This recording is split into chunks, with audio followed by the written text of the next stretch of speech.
have a few examples that, of course, I want to get into about when you trust God and you doubt. Or you trust God, but you just have that understandable moment of weakness and you just doubt it. And then I want to talk about how you trust God completely and what the outcome is.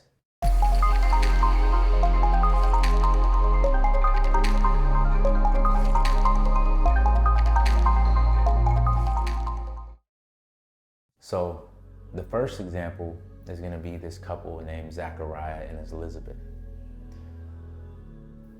This couple was actually considered righteous in the sight of God. Okay, righteous means alignment. You're just aligned with God and his laws. And I want you to catch this because this is important.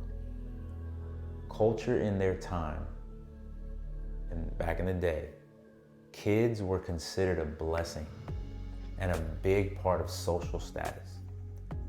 Childlessness, not being able to have kids, was seen as a curse in those days. So being called righteous in the sight of God, kids being a big deal, and them always trusting in God and being faithful to him, you would assume that they would have kids no problem.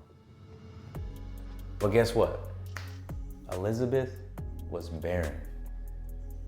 And the Bible mentions that they were both advanced in their years, which means AKA they were old.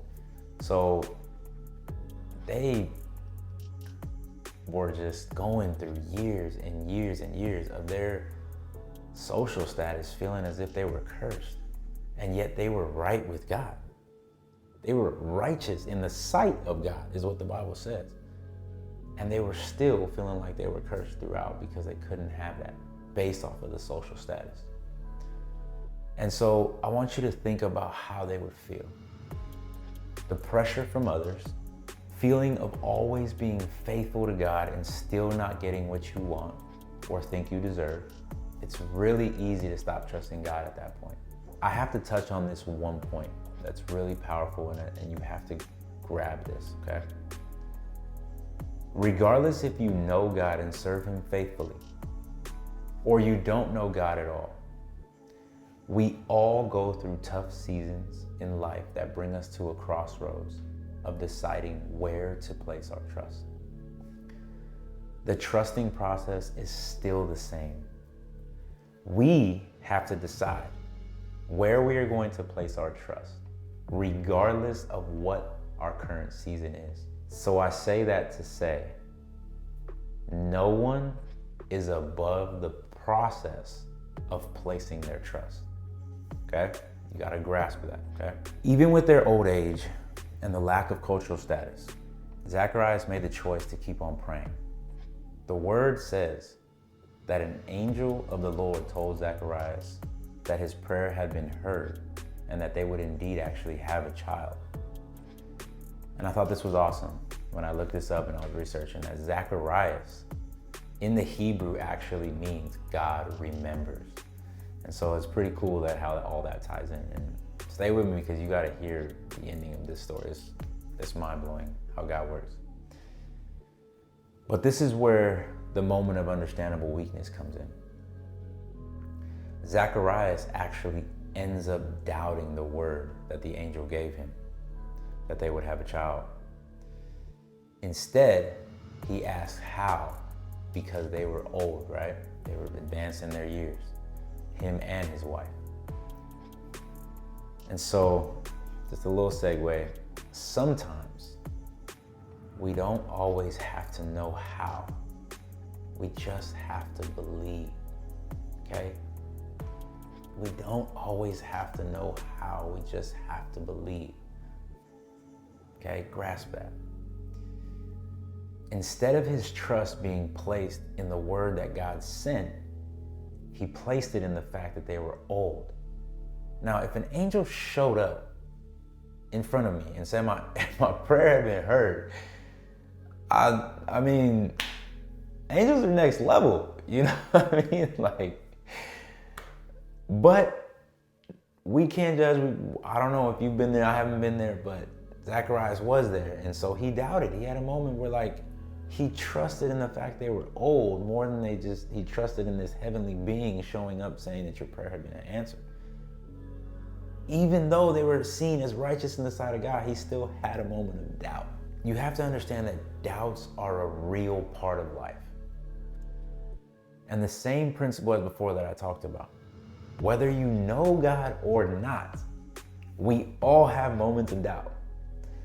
The difference is in how we respond to those moments.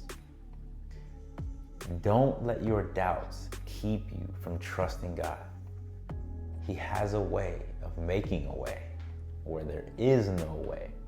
And I can speak to that in my own personal life. I have many experiences where it's like, how did this happen? And it's just mind-blowing, but we'll get into that later.